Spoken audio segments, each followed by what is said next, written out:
వేసవికాలము start అయింది కదండి. Water melon తిని తొక్క పారేస్తారు కదా, ఇతూరు అలా పారేయద్దండి.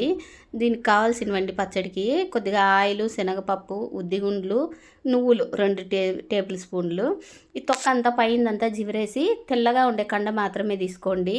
తర్వాత కావాల్సిన పచ్చిమిరపకాయలు అంటే మన కారానికి తగ్గట్టుగా 2 టమాటా పండ్లు, ఇవన్నీ మెత్తగా ఉడకబెట్టుకోవాలండి. మధ్యలో చింతపండు కొంచెం వేసుకోండి.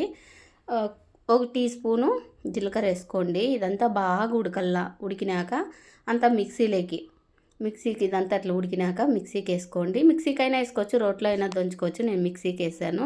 కొద్దిగా కొత్తిమీర, తెల్లవాయలు వేసి నున్నగా కాకుండా కొద్దిగా బరగ్గా పట్టుకోండి. టేస్ట్ అయితే సూపర్గా వస్తుంది.